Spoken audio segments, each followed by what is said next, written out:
Well, hello and welcome to today's Material Musings. So, we didn't do Material Musings last week because my solar stuff hadn't yet finished doing. And so now they have, and I'm going to give you a view of them. And I think the title should be so it's Welcome to Material Musings. But if you're given lemons, what do? You make lemonade. And so I'm going to be making lemonade today, and you'll see why. So I hope that whatever you're doing in terms of fabric wise, you're enjoying it. This is the month, and it's coming to the end of the month. Look at that. It's coming to the end of the month of my Fodder school lesson. So for the whole of September, we've been making fodder. Sorry, hold on a second. We've been making fodder, and from the 15th, we've been using fodder. And so, what we've been seeing is how people have interpreted, the work that I've done on the wall hangings and the fabric that make up the wall hangings. And what's been really lovely is seeing how people interpret that. Now, some of the people are working the way I work, so you might have what the tutor has done, the teacher has done for that lesson, but you're not desperate to do your own thing. But that's what you do. I don't like following recipes for that main thing. I know what flavors I like, and I know what flavors will make, like my mum used to make soup, and the soup was beautiful every time. It was just like, it's just that, oh my goodness, it's got dumplings, it's got, what they call the hard food, ITAL food, the yam, green bananas, maybe sweet potatoes, it might have chicken in there, or it could be vegetarian based. So I sometimes make that same kind of thing with lentils. So we have lentils is the base, and I know it's Material Musings, but there is a connection there. And but it's knowing what spices to put in and bringing everything together with love. And obviously she followed a recipe when she first started, and then as she kept doing it and doing it, it becomes kind of second nature, where you understand and what flavors to use. Like, I will always use, more often than not, I'll always use curry leaf, which I grow in the garden, bay leaf I grow in the garden, broadleaf thyme, and there's this thing called the Panadol plant, but it's almost like it's similar I think it's in a similar family to the broadleaf thyme, which is, they call it Spanish oregano, but it's a thicker leaf plant. And this they call it the Panadol plant, but I know it's got another name. Where's my phone? I was going to say, where's my phone? Anyway, but if you looked up the Panadol plant, it would come up. And so just a few leaves of that, some lemongrass. I've got lemongrass out there. So I go out into the garden, and I've started to grow all the things that I wanted to grow that I can use to cook with, use in a medicinal sense as well. Anyway, so yeah, after time, it becomes second nature, and you know what kind of things to put. And I'm the onions and everything like that, and you bring all these things together. And with the lentils, what I would sometimes do is, so you boil the lentils, but then you blend it, and it gives you that creaminess, an added creaminess. Anyway, and so back to the wall hangings I did. So some people made brooches. What Wendy from Willow Wonders called a sidekick journal, but then I realised that I actually have always had one. I just didn't have a name for it. And what else was made? Susanna Randers made some coasters, really lovely coasters. She stamped with her own stamps. She also created some art foamy stamps and so she used those as well. And it's just the way that people have taken, you know, the basic, the course, and then just run with it and added their own spice, and that's what it's all about. And in terms of Material Musings, it is, I show you something that I've done, and there may be something, it may be a small, minute thing that you think, oh, and then you take that and you run with it, and you create something really fantastic. So I just wanted to show you in this episode how, you know, something might not go exactly how you feel it should have gone. What do you do instead? And I did mention in the previous weeks how, you know, I don't have to be an expert in solar dyeing to even try it, and to not deflate myself and think, oh my gosh, it didn't come out as I wanted to, so I'll never do that again. It's just like, as a baby, if you start to walk, do you, when you fall down, do you say, right, I'm not going to walk again? You pick yourself up and you keep going until, you know, learning language, and, you know, we do it by practicing. Learning any skill. So we are going to take a look at some of the things for this Fodder school. Fodder school. It's because I saw a notification. So for this Material Musings, and it was yeah, anyway, and I'll talk about it. So let us go to the table. And next month, we've still got another week of September, so we'll kind of bring it together, wrap it up, and see, maybe, you know, create something really nice. We'll see what we'll do in this one as well. And then for October, we'll be starting, you know, looking at some new things, and it's going to be a really exciting month. So I hope you join me today, and I hope you do something creative with the supplies that you've got, and you know, whatever you have, and enjoy. Come on, let's go. Yeah, so I think I made a mistake. Today is the last Monday of the month. I was just like, anyway, so with that being said, it's the last Monday, so I want to show you and go through some of the things that I did, and, you know, I would love to see what you create. And so my solar dyeing. Now, I dyed the Pride of Barbados, which is a yellow flower, yes, and I solar dyed the flower from the flamboyant tree, which is a red flower. And this is what I've got. Now,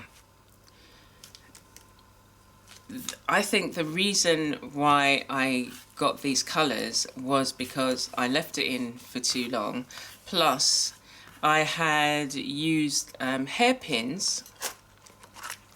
They're also known as bobby pins. Old-fashioned, well, I don't know, old-fashioned, but anyway, I've always known them as hairpins, but I have heard the older generation call them bobby pins. And I had placed them inside now, so they started to rust. Now, what happens when you're trying to make a fabric darker? You add, you know, you either dip it into a rust solution, or you boil it with some sort of rusted something in there. And so that's why we've got the dark colours. But it's just like, I don't mind that. I've still got loads of flowers left, and so I can still do that process. So what am I going to do with these now that I've got them? And I quite actually like this design on here, and it literally is just where the pins sat. And so I thought to myself, well, there's strips of fabric, what would you normally do with it? And so I thought, let me take some stamps, and I'm going to stamp up these pieces and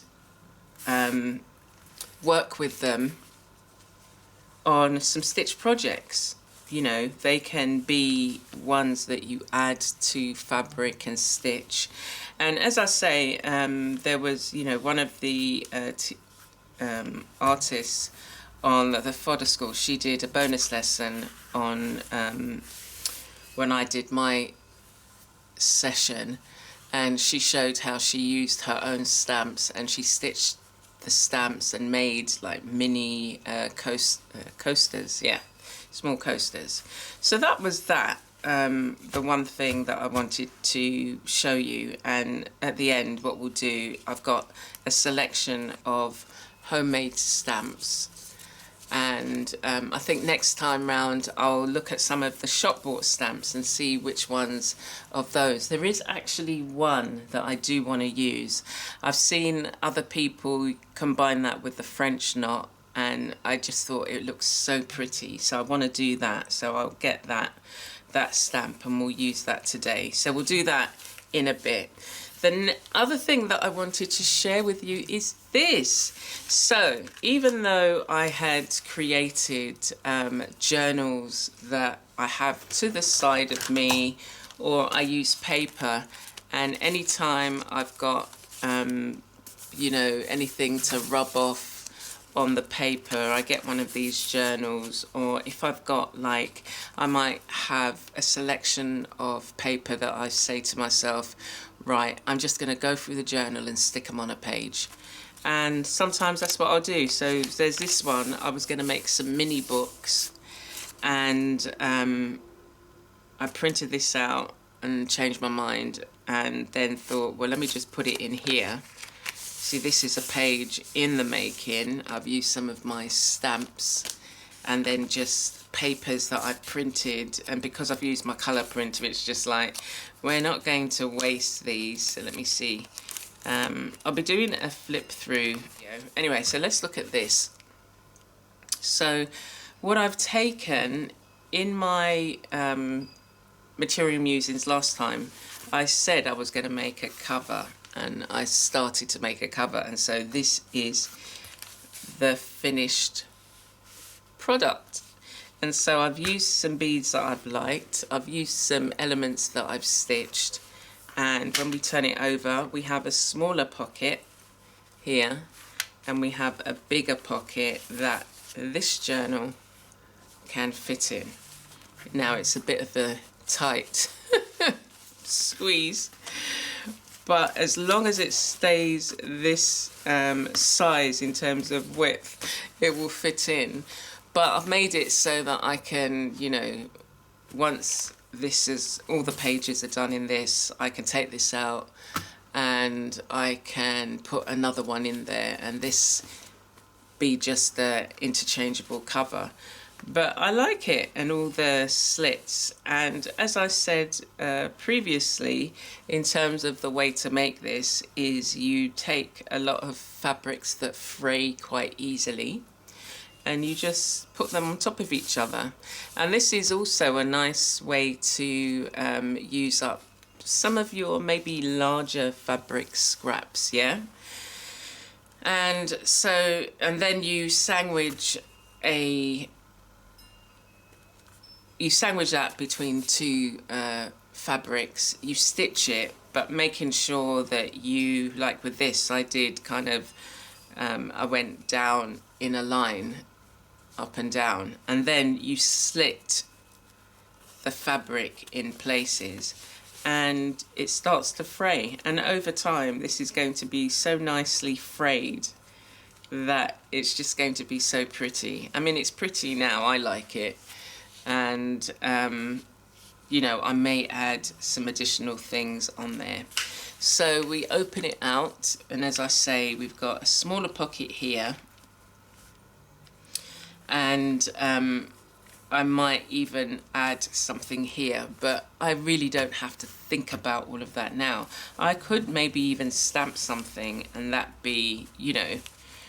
So when we look at the journal itself, it is mostly paper journal, but I've added a cover with fabric, and this is a painted fabric, and then I've stitched this on as well, this little bit. and we open it out and we have this cover that could be painted. I could, you know, add stamps to it. Actually, that's what I might do, some of my handmade stamps. And then I've got another sheet here, and I've made these are small kind of elements, or even fabric fodder that I would have added. We've got a leaf shape here, and I've just added it and stitched it so it was like a cluster, and then I added it to this fabric. And on this side, what I've done, let's come in. So I was going to go through the book, as I say, and I've got all of this fabric fodder. Some of it's leaves, see, small clusters, hearts, you know, circles, shapes. So small clusters placed together. And, you know, even looking at these and thinking I could, like this small cluster, I could attach it to some felt and that become a brooch. I can do some more stitching to it, and you know, you've got yourself some really nice things that you can, you know, use at other times. You see, so I've just, where I've been sitting down, put a couple of pieces together and then just stitch them, and you build on them like that. In the same way I'm building colour and you know, elements together, and that's what these bits are. They were just elements that I put together, and I thought, let me just, you know, create a little pocket there. And then because it's fabric, I thought, well, if I put one here as well, it will hold this fabric a bit better. It does fall out, so this is not the ideal for this, but it doesn't matter for now. Okay, and then I started putting some elements that I'd stitched on the page, but not put, you know, loads in this journal. As I say, it's mainly a paper-based journal, and so we've got some pages that again still need to, you know, I'll add some elements. It might be that I do take a piece of fabric that I've stamped and add to the page, and then work, you know, work on that page and make it, you know, bring them together. So that's that one. So what I would do is, because I'm going to be playing with the stamps on there, I'm going to find a few pages. You see what happens with that? So it doesn't need that. It either needs to be a bit more solid, and maybe I stitch this a bit higher so it can hold it a bit better. Ooh, there's something hiding in there. Anyway, yeah. So that's that, or it could just be a larger piece, you know, a larger piece of fabric. Okay, so I'm going to keep it open to here. It would be nice to see some imagery on there, and we're going to put it just there. And so here are, we'll start with this one, and I'm literally going to just maybe stamp a few different stamps. I'm thinking I'm going to cut it in half. So look and see what stamps you've got. Making your own stamps is, you know, a nice activity to do. Yeah, so I'll use that side and that side. So I could even stamp them like that. Right, so I'm going to move this and use my self-healing mat just in case I want to add or cut anything. So we'll just move everything out of the way. There we go. Easy peasy. Right. Or maybe what I do is bring this in as well. Yeah. So I can stamp these and then Anyway, so let's see what stamps we've got. I've got a flower, I've got a bird. So again, these were all stamps that I made. I got some foam and I cut them. This is a rubber pencil eraser that I've made a little stamp. Wanted to see what it looks like. And this is a bird. So I had the shape and then I've done the design in the bird. And the same with the flower. Okay, so let me get my stamp pad. So this is just an office stamp pad, and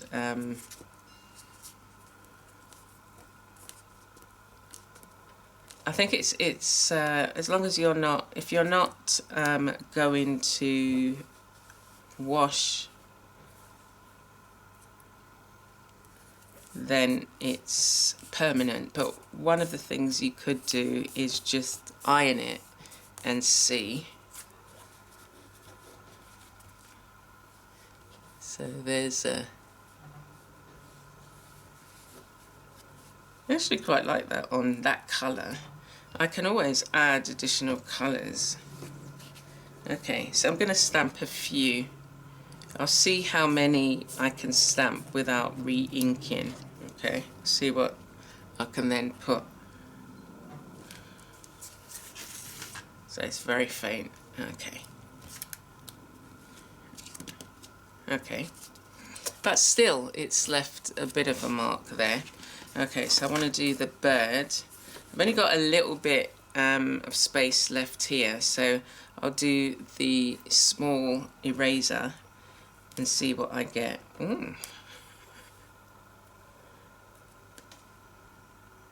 That's interesting, isn't it? It's supposed to be like the sunshine. But it doesn't have to, because you can, let's do it on here. So you can join them up, you know, do repeated patterns, and that then, you know, it doesn't look like the sunshine anymore. So I could go down the page like this and create a border. That'd be nice, wouldn't it?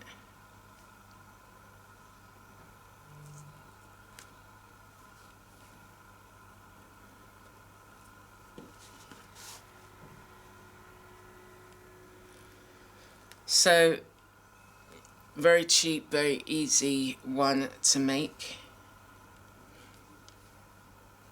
And then, so I like that, and then I'll go another page here and then just stamp on the page just to clean it.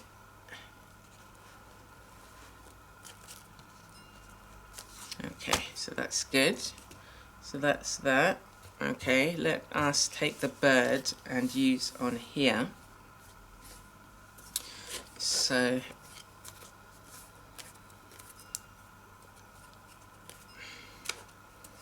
I would love to get one of those large stamps so that you can just do it once. Okay, so the fabric seems a little bit smaller than the bird itself, so let's do it this way and see.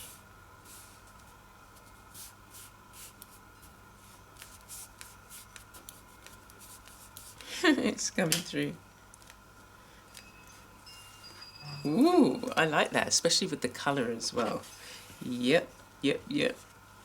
Let's see what else comes off.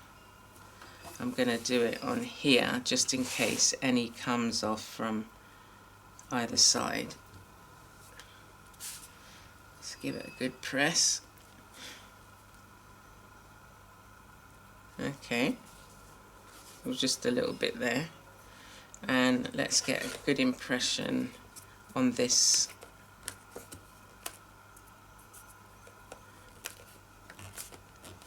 So if you don't play about with your supplies and experiment with them, how will you know all of the ways in which you can make use of them? You know, or even just, yeah, like that. Okay, so let's put, I've got the other piece of fabric that I want to put the bird on as well, so I just want to get, I don't even need to get, like, even that could be a story in itself that I can come back to. Okay, right, so let's see the other fabric. Okay, I'm gonna, should I cut this one? I won't cut it yet. I'm just gonna print on it. Okay, so I'm gonna do the bird again.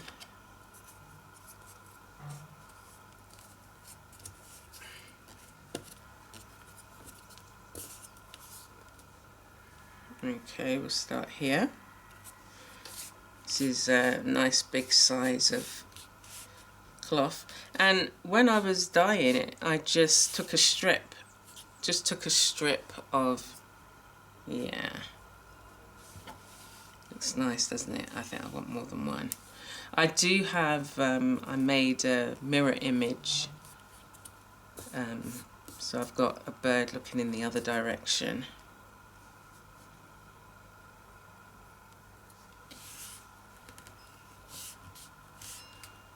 Okay, lovely.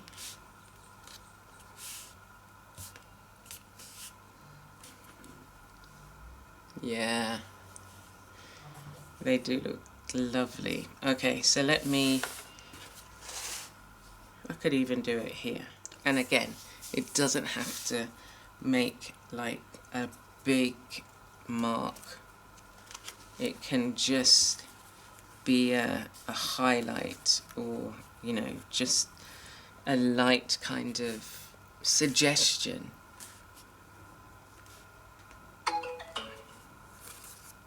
Ooh. Yeah. Okay, even the back.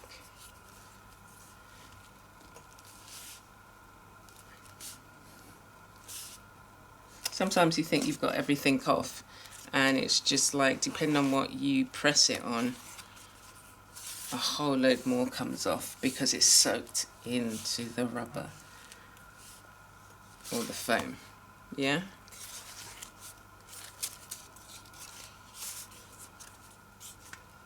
And sometimes when you stamp on some of these pages, it may not make it into the final piece. So, okay. So let me see what other stamps that I've got. And again, you know, we can make a repeating pattern that can then be used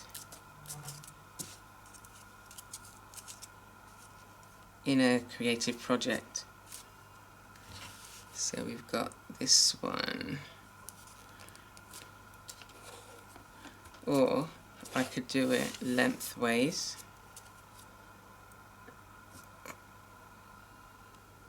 like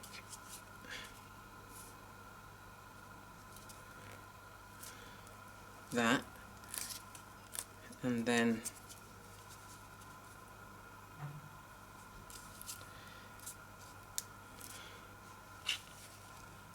yeah, I like this bunched up bit, so I'm gonna put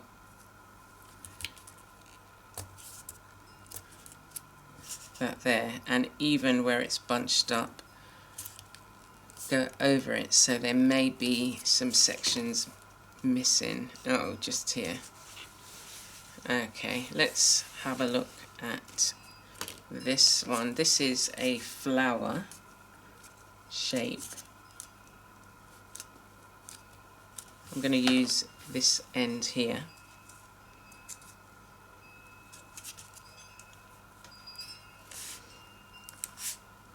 You know, so you see that you can use anything that inspires you, find things that inspire you, and make a stamp from it.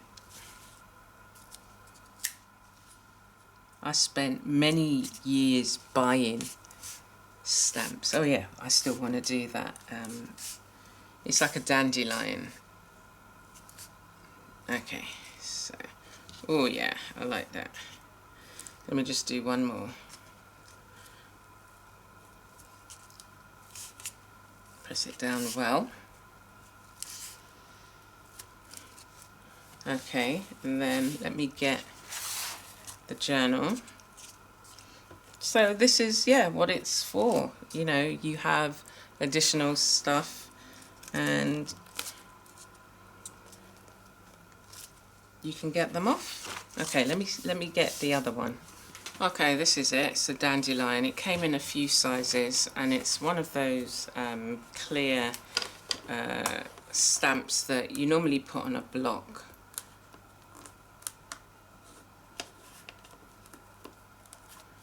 But I'm just going to quickly do it on here.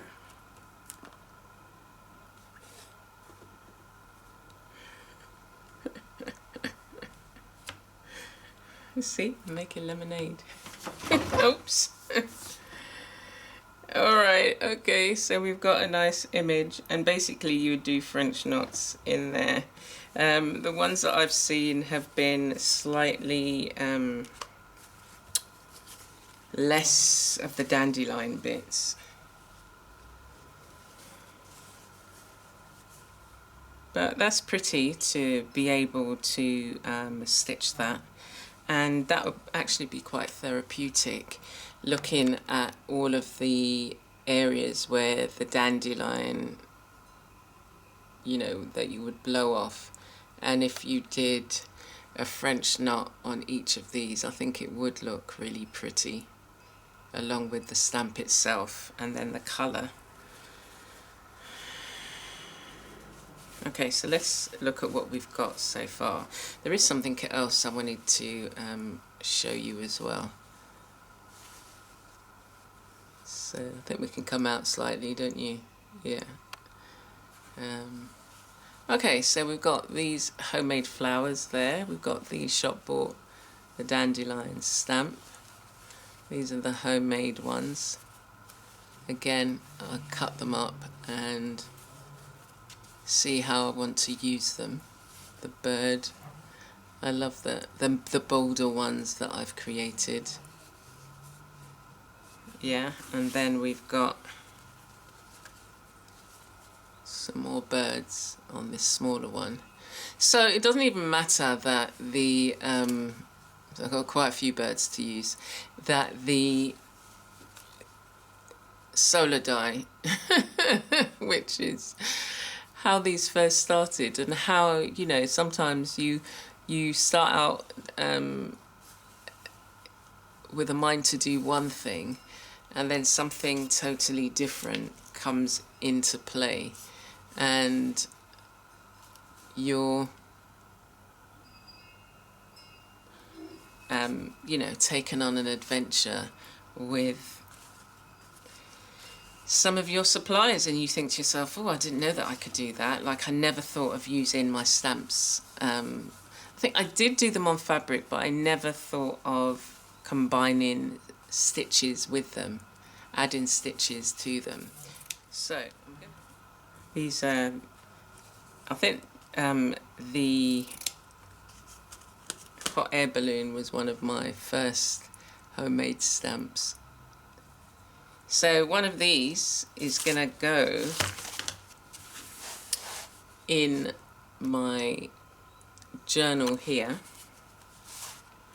So I've got the stamps here. It could be one of the birds.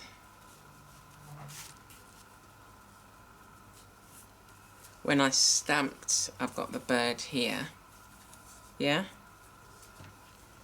And I've just stuck this piece. That's how it looked when I first made it, and then I'm going to add something else here. But yeah, so these are the pieces that I now have that I've dyed. So it's flowers and rust dye, hence the darker colour. And dependent on what we've got here is the variation of colour between the red flowers and the yellow flowers.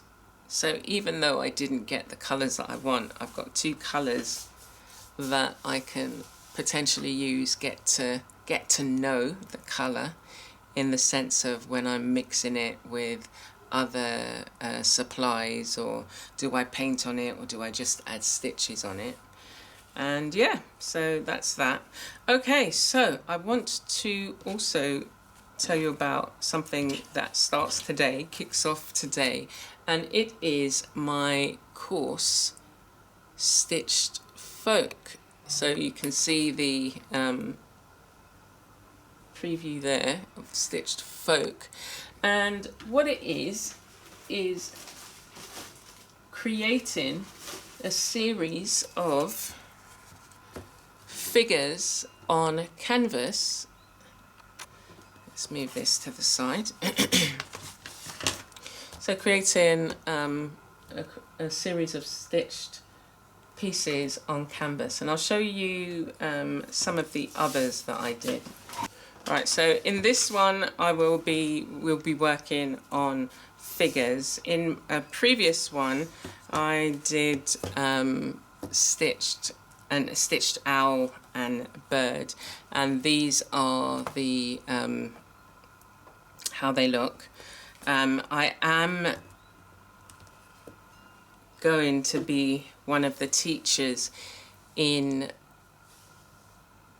Making Zen this year, so if you want to know how to make these, you can sign up, and I'll leave all the links for you to register to sign up and have access to making.